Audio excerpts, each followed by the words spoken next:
Première conférence ministérielle du Forum de partenariat Russie-Afrique, le chef de la diplomatie burkinabé à Sotchi échange avec ses homologues russes et algériens.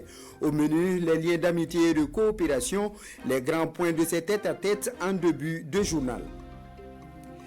La minoterie du Faso tourne à plein régime pour satisfaire la demande. C'est le constat fait par le ministre en charge de l'industrie en visite sur les installations dans les cascades. Sur place, le ministre Poda s'inquiète de l'impact de l'interdiction portant sur l'importation de la farine au Burkina. Dans ce trésor également, le concept foresterie urbaine vous sera présenté.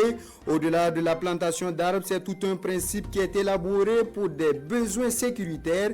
L'initiative est développée à Bobo de Lasso pour pallier les effets des changements climatiques. Bienvenue à tous.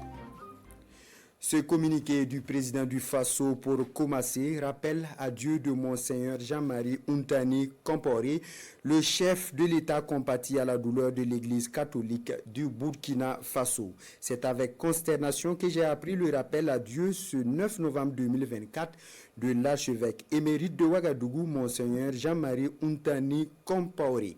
Au-delà du sacerdoce religieux, Monseigneur Jean-Marie Compaoré s'est également investi pour la cohésion sociale et la réduction des inégalités. En cette circonstance douloureuse, je présente mes condoléances les plus attristées à l'Église catholique, aux fidèles et à sa famille biologique. Signé son Excellence le capitaine Ibrahim Traoré, président du Faso, chef de l'État. Sotchi, en Russie, la première conférence ministérielle du Forum de partenariat Russie-Afrique s'y tient. Elle réunit les ministres des Affaires étrangères de Russie et des pays africains ainsi que des responsables de la Commission de l'Union africaine et des organisations d'intégration régionale. Le ministre des Affaires étrangères du Burkina Faso participe à cette importante rencontre. En marge des travaux, Karamoko Jean-Marie Traoré s'est entretenu avec les ministres russes des Affaires étrangères, Sergei Lavrov, et son homologue algérien Ahmed Attaf. Le renforcement des liens d'amitié et de coopération était au menu de ces audiences. Le point avec notre envoyé spécial Aboubakar Sayo. L'excellence des relations entre Moscou et Ouagadougou, de nouveau réaffirmée à Sotchi. À travers cette audience, les ministres des Affaires étrangères russes et burkinabés examinent l'état de la coopération entre les deux pays. La sécurité et la défense, la culture, l'économie, le commerce et l'énergie figurent en bonne place de cette coopération revitalisée depuis la visite du président du Faso en juillet 2023 à l'occasion du sommet Russie-Afrique de Saint-Pétersbourg. Nous nous sommes réjouis de la nouvelle tournure que notre coopération a prise depuis, avec l'ouverture de l'ambassade de la Russie à Ouaga. J'en ai profité pour demander à ce que l'architecture de cette ambassade soit finalisée. La Russie a déjà nommé un attaché de défense qui va prendre fonction bientôt, mais nous attendons l'ouverture des services consulaires. Cela pourrait être en phase avec notre volonté commune de donner un contenu plus important aux échanges commerciaux entre la Russie et le Burkina Faso. C'est une volonté de nos deux chefs d'État et nous sommes en train de travailler à faire en sorte que le volume des échanges entre nos deux pays connaisse une évolution majeure. Nous avons profité aussi saluer l'excellente coopération que nous entretenons dans le cadre multilatéral où nous évoluons dans une démarche de soutien mutuel de nos candidatures. À Sotchi, le ministre des Affaires étrangères burkinabé s'entretient également avec son homologue algérien.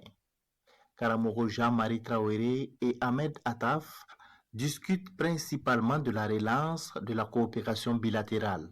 Il s'agissait pour lui de réitérer sa volonté en tant que ministre, en tant qu'Algérien, mais aussi en tant qu'émissaire du chef de l'État de l'Algérie, de porter le message sur la nécessité que le Burkina et l'Algérie puissent donner un nouveau souffle à leur coopération qui connaît depuis un certain temps une certaine lenteur pour emprunter les propos même du ministre des Affaires étrangères.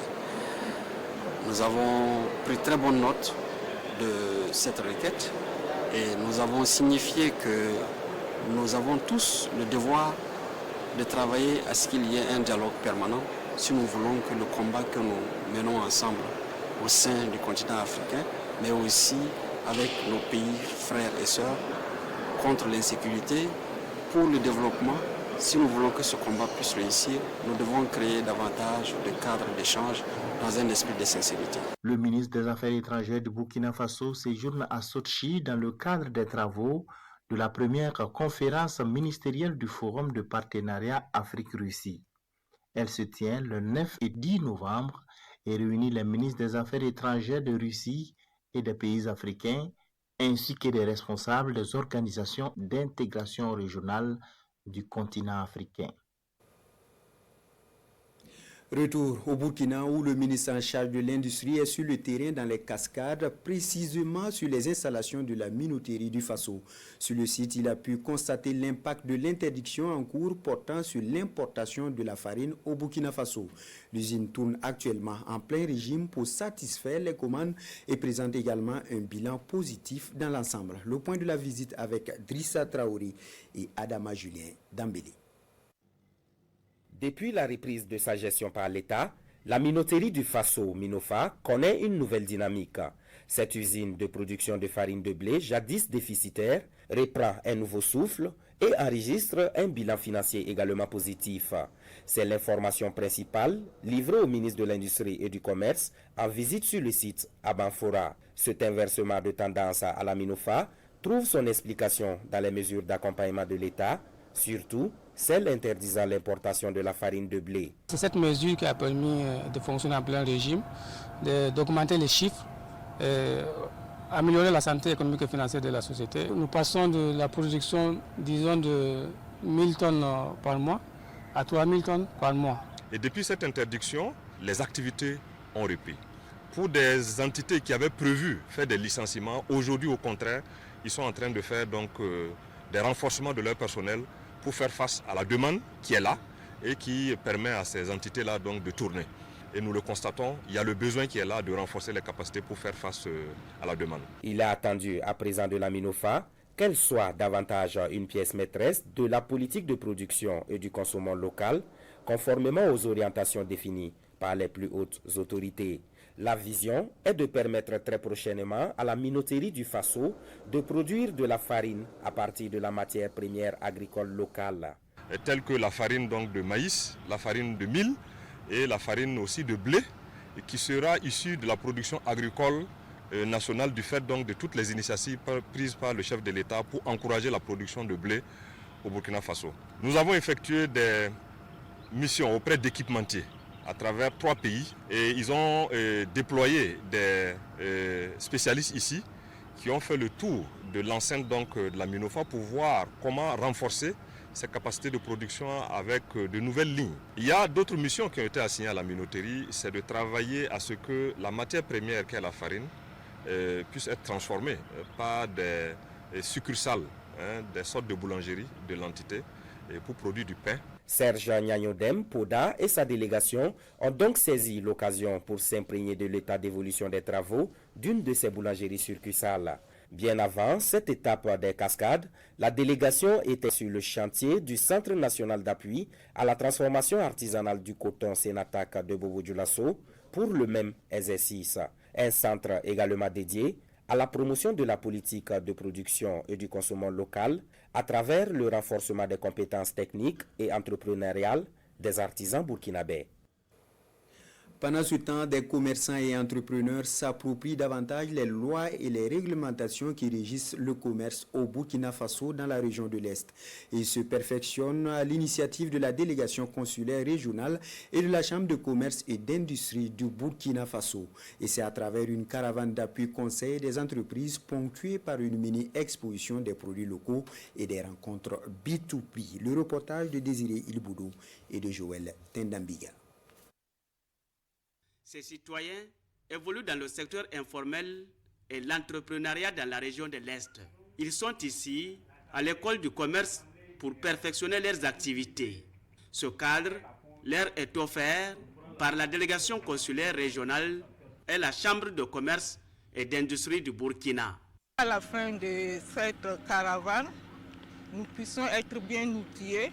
Les outils peuvent parler de compétences, les connaissances et les différents produits qu'ils vont nous proposer pour qu'ensemble nous faisions prospérer l'économie de la région de l'Est. Les lois et les réglementations qui régissent le commerce au Burkina Faso leur sont enseignées.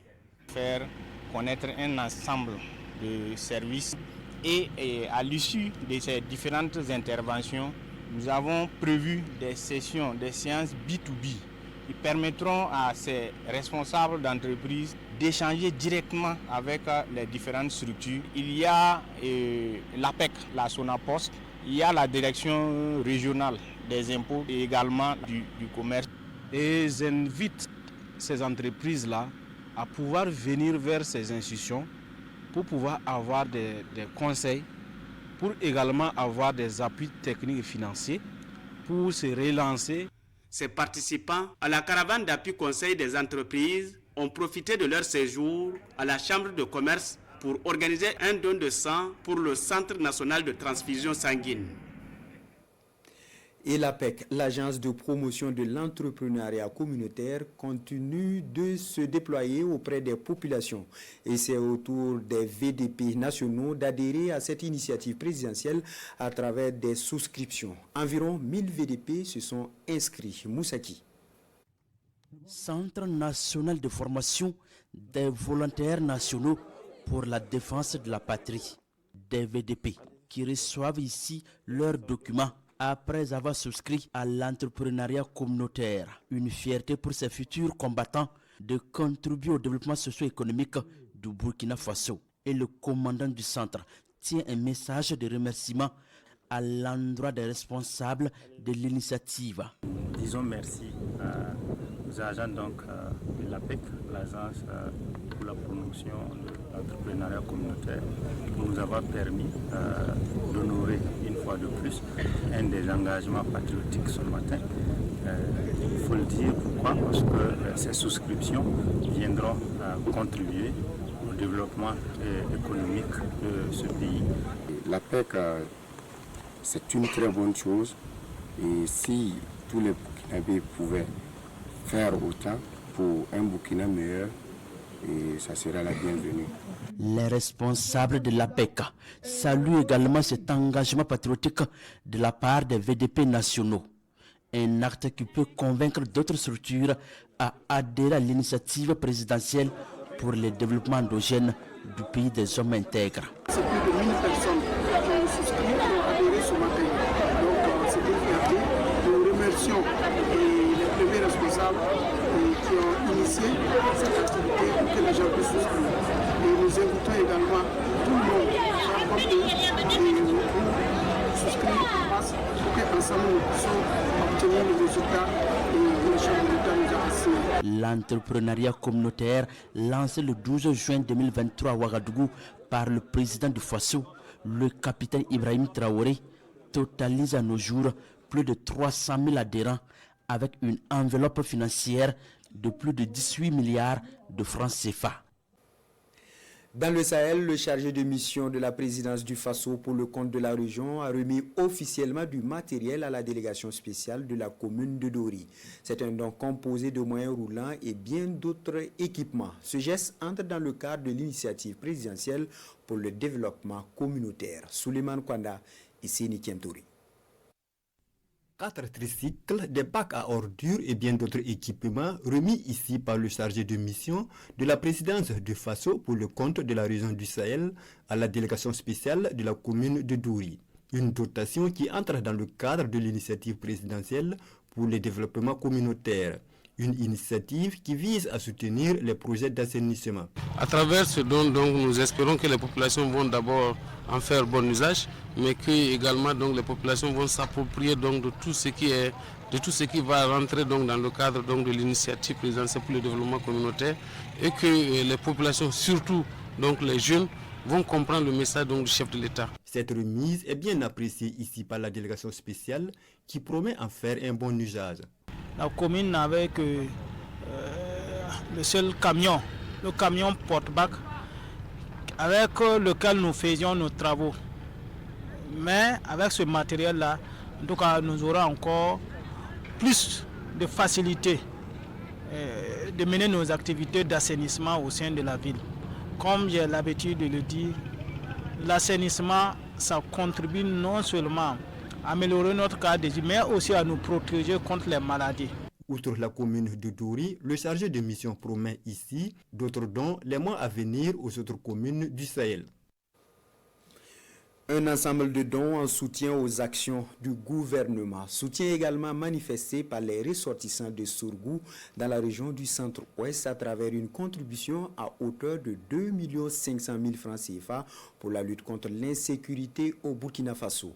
La cérémonie de remise est intervenue hier samedi à Sourgou. Daouda Ouattara, Sayouba Souri et Moussaki. Les forces vives de la commune de Sourgou dans la province du Boulkemde contribue à l'effort de paix au Burkina Faso. 1 133 500 francs CFA pour le fonds de soutien patriotique. Une tonne de riz, 5 bidons d'huile, une moto, des ustensiles de cuisine et une enveloppe de 200 000 francs CFA pour les VDP communaux. Un acte patriotique effectué à l'occasion de la journée dédiée au FDS et au VDP dans le cadre de la reconquête du territoire national. Cette journée a pour deux objectifs. Le premier objectif, c'est respecter l'appel du président. Le deuxième objectif, c'est rassembler les fils et filles de Sourgou pour qu'ils se mettent dans la patte pour respecter les engagements du chef de l'État. Comme Sankara l'avait dit, nous sommes en train de grimper une colline à droite, ravin à gauche, ravin. On ne peut pas arrêter de pédaler. Nous avons engagé une lutte au bout de laquelle il faut forcément que nous arrivions. Moi, je dis merci aux responsables politiques français qui nous aident. Notamment le président Macron, quand il est venu se foutre de notre président ici, tout ça a contribué à galvaniser notre jeunesse. L'engagement des ressortissants de Sourgou pour le retour de la paix et la sécurité au pays des hommes intègres est ici salué par les autorités de la localité. Pour le secrétaire général de la région du Centre-Ouest, cette action patriotique est un apport considérable pour la libération du pays. Remercier les donateurs d'ici et d'ailleurs pour les efforts consentis en vue de la reconquête du territoire national. Il faut dire que c'est le chef du canton qui est vraiment un homme de leader, un homme de vision qui a permis la mobilisation de ce matin. Et c'est dans l'union que nous pouvons vraiment parvenir à l'accomplissement de la vision du chef de l'État. Pour joindre l'utile à l'agréable, les VDP de la commune, avec le soutien de l'association Ratamanegré de Sourgou, initie cette journée de salubrité pour assainir la commune. La cérémonie est également une occasion pour l'inauguration du rond-point Nabakom de la veille citoyenne de la localité. À Fadan Gourmand, le cadre de dialogue et de propositions citoyennes rend compte de son suivi citoyen des politiques publiques à la population. Le cadre, faut-il le rappeler, est soutenu dans sa mission par le projet Faciliter la veille citoyenne et la redevabilité avec la société civile face aux veilles et le labo citoyenneté. Le compte rendu avec Aruna Kabouri et Joël Tendambiga. Le Conseil régional des organisations de la société civile accompagne le cadre de dialogue et de propositions citoyennes CDPC. Structure mise en place par le Conseil national des organisations de la société civile, le CDPC se fixe comme objectif le suivi citoyen du référentiel régional de développement.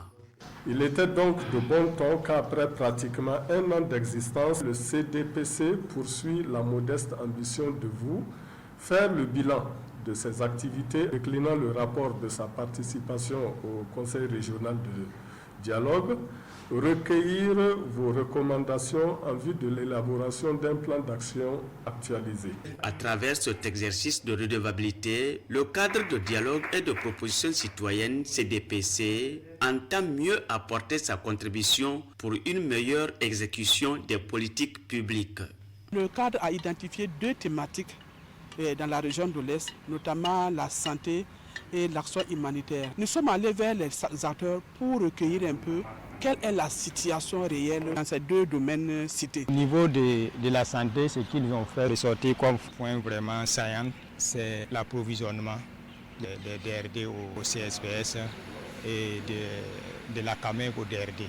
Le cadre de dialogue et de proposition citoyenne CDPC est accompagné dans sa mission par le projet Faciliter la veille citoyenne et la redevabilité avec la société civile face aux veilles et le labo citoyenneté. cap sur Bobo Dioulasso pour mieux découvrir ce qui est appelé foresterie urbaine. Ce concept qui consiste à planter les arbres en ville et autour de la ville pour la préservation de la nature afin de résoudre le problème des changements climatiques. Des changements climatiques et leur impact sur la société. Suivons ce dossier de Drissa Traoré et Moumouni Barou.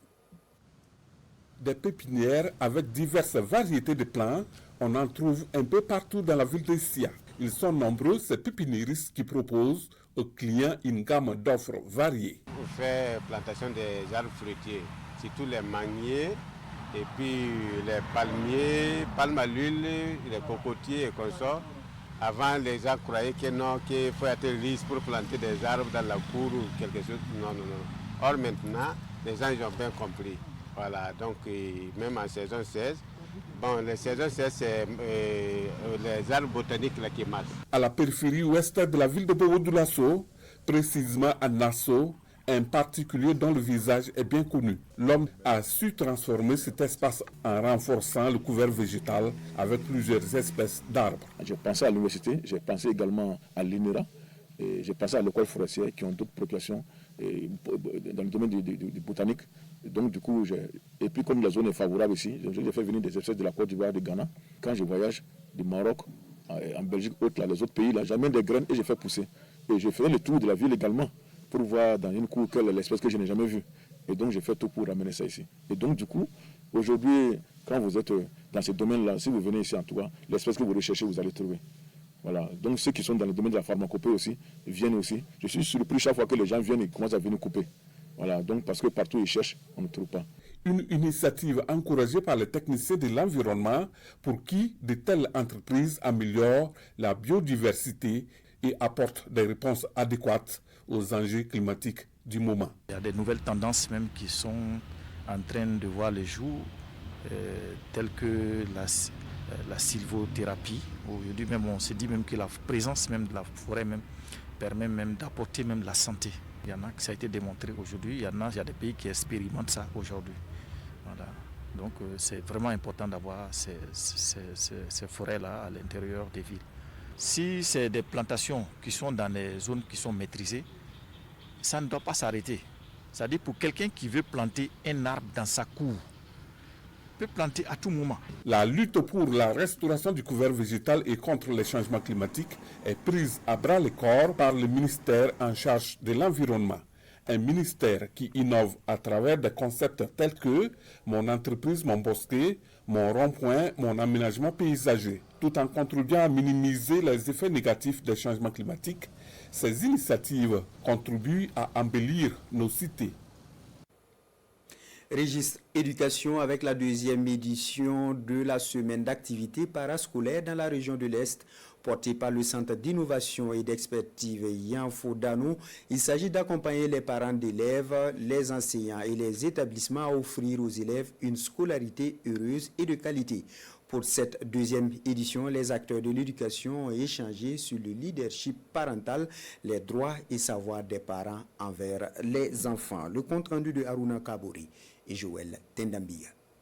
Le Centre d'innovation et d'expertise Yanfodano réaffirme son engagement et sa contribution en faveur d'une meilleure éducation des enfants de Fadane Gourma. À l'unisson, parents et pensionnaires de cet établissement lancent ici les activités de la semaine de la scolarité heureuse. L'école est une excellente tribune pour donner aux jeunes cette envie d'être des bâtisseurs. Il y a souvent certaines valeurs que les enfants ont besoin de découvrir auprès d'aînés qui sont des modèles et des sources d'inspiration. C'est pendant l'enfance qu'on peut prendre certaines décisions, notamment la décision de devenir des bâtisseurs. Pour cette deuxième édition, les thèmes tels que le leadership parental et les attentes des enfants envers leurs parents ont été abordés par le communicateur du jour au bénéfice des enseignants, parents et élèves. On ne laisse pas les enfants à eux-mêmes. Ils doivent nous refléter demain. Donc, nous devons y participer comme il le faut à leur réussite. Il est important qu'entre les enfants et les parents, il y ait une certaine complicité. Les parents aient une position de leadership et cette position de leadership permet d'insuffler des valeurs qui puisent dans nos traditions pour guider les enfants et leur permettre d'être le meilleur d'eux-mêmes à l'école, dans la famille, dans la société. Au terme de cette semaine dédiée à la scolarité heureuse, les participants ont eu l'occasion de visiter les locaux de ce centre d'innovation et d'expertise Yamfodano. Ce centre a pour mission de valoriser les compétences locales afin de les ériger en source d'inspiration pour la jeune génération. Santé à présent avec la formation en chirurgie de guerre à Kaya. Grâce à l'accompagnement technique et financier des ONG HELP et APIL, 14 agents de santé bénéficient de séances de renforcement de capacité en matière de chirurgie de guerre. Ces bénéficiaires pourront mieux répondre aux besoins du moment, surtout dans la région du Centre-Nord. Le reportage de Amado Ouedraogo et de Jacques Ouedraogo. Renforcement des capacités en chirurgie de guerre des agents de santé du centre hospitalier régional et du district sanitaire de Kaya. Cette séance de fonction vise à rendre ces personnes plus opérationnelles pour répondre efficacement aux nombreuses sollicitations des populations, surtout dans cette zone à fort déficit sécuritaire. Une initiative rendue possible grâce à l'accompagnement technique et financier des ONG HELP et APIL. Cette formation va venir comme un plus pour les accompagner et les aider donc à avoir le nécessaire pour pouvoir mieux prendre en charge les blessés qu'on a et également de pouvoir sauver davantage de vies lorsque ces patients se présentent au niveau de nos structures. On a besoin donc qu'à l'issue de la formation, ils soient suffisamment bien outillés et compétents pour prendre en charge donc les blessés de guerre, les personnes qui seront orientées vers eux pour en tout cas permettre donc d'apporter un plus au bonheur donc des populations. Ils sont au total 14 agents de santé à prendre part à cette formation de 5 jours qui sera axée sur la question des tri face à plusieurs malades et les différents types de traitements dont bénéficient. Lutte contre le VIH-Sida, le Conseil constitutionnel s'engage. Il a initié une journée de sensibilisation jeudi dernier à Ouagadougou. Il s'agit pour le Conseil de contribuer à réduire les infections sexuellement transmissibles et améliorer la qualité de vie des personnes infectées au Burkina. Sila Sinawatara et Jérôme Tendano. Une journée pour sensibiliser sur la santé reproductive. Le Conseil constitutionnel fait de la lutte contre les infections sexuellement transmissibles et particulièrement le VIH-Sida son cheval de bataille. Cette conférence regroupe agents de l'institution judiciaire et experts de la santé reproductive. Elle vise à améliorer la qualité de vie des personnes vivant avec le VIH au Burkina Faso. 2 communications sont proposées à l'assistance dans l'objectif de sensibilisation. La première porte sur la politique de santé sexuelle et reproductive au Burkina Faso et ambitionne de décliner les axes et les interventions de l'État en matière de santé sexuelle et reproductive et de présenter la législation en matière de santé sexuelle et reproductive au Burkina Faso. La deuxième a pour thème la santé sexuelle et les droits humains, qui se propose de déterminer les principaux droits qui se rattachent à la santé sexuelle, de présenter la situation du respect des droits relatifs à la santé sexuelle dans notre pays. Cette journée de sensibilisation s'inscrit dans le cadre de la mise en œuvre du plan d'action annuel du Comité institutionnel de lutte contre le sida du Conseil constitutionnel. Elle se tient sur le thème « Contribution du Conseil constitutionnel dans la protection de la santé sexuelle et reproductive ». Aujourd'hui, c'est dimanche et c'est jour de grande prière pour les chrétiens. À l'église Saint-Camille de Ouagadougou, une messe d'action de grâce est célébrée à l'occasion des 40 ans de la chorale Saint-Camille. On voit l'ambiance avec Jérôme Tendano. Par ce chant de louange, ces fidèles catholiques célèbrent les 40 ans d'existence de la chorale Saint-Camille de l'église Saint-Camille de Dagnoin, de l'archidiocèse de Ouagadougou.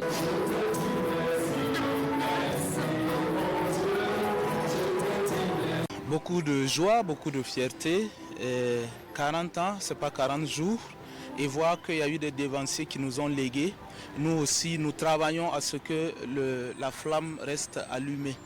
Donc c'est vraiment un sentiment de joie et de beaucoup de reconnaissance au Seigneur qui a permis tout cela. Ils montrent leur amour envers Dieu.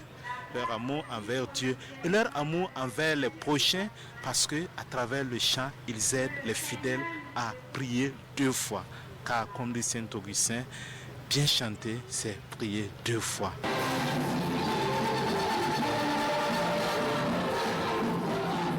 Plusieurs activités pour marquer le 40e anniversaire de la chorale Saint-Camille. Un match de football, des prières ainsi que des activités permettant le renforcement des liens des membres de la chorale. La chorale Saint-Camille est créée le 13 mars 1989 et compte à ce jour plus d'une centaine de membres.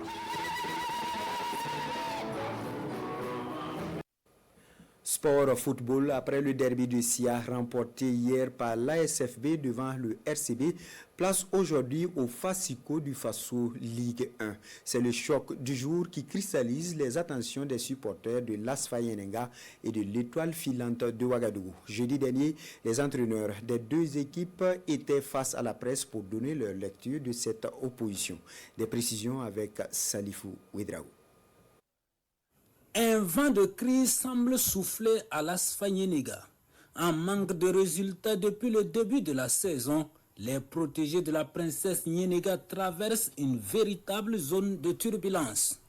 Avec seulement 3 points pris en 7 journées, l'ASFA Yenenga se retrouve à la peu honorable 15e place du championnat. C'est dans ces conditions que la vieille dame s'apprête à affronter sa meilleure rivale de la capitale. Ça peut être un déclic pour nous. Voilà, ça représente pour nous comme un match, en tout cas, où il faut jouer pour gagner. Voilà, l'Étoile aujourd'hui, ils sont sur une autre planète. Ils sont 7e, à 4 points du premier. Ça veut dire tout baigne pour eux. Il est vrai que la situation de l'ASFA Yenenga n'est pas reluisante.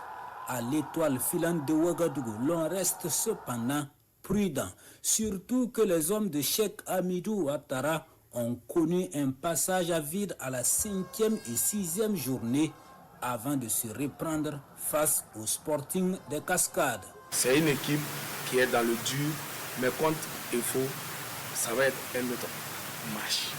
Donc c'est pas évident qu'on retrouve les mêmes erreurs qu'ils sont en train de faire. Sinon on se base sur ça et qu'on travaille et qu'on peut trouver que pendant les 15 premières minutes on n'arrive pas à marquer. Donc mentalement on va lâcher quelque part. Donc nous on est concentrés dans le match. On se dit qu'Asfa ils sont dans le dur, mais contre Pepo, ça c'est un autre match. Le stade municipal Issoufou Joseph Konombo accueille donc le 55e Fasico depuis décembre 1998 dans un climat particulier, le classique de toutes les attentes. Fin des informations et reportages de ce 13h, le dernier de la semaine. Merci d'avoir été des nôtres et bonne suite de programme.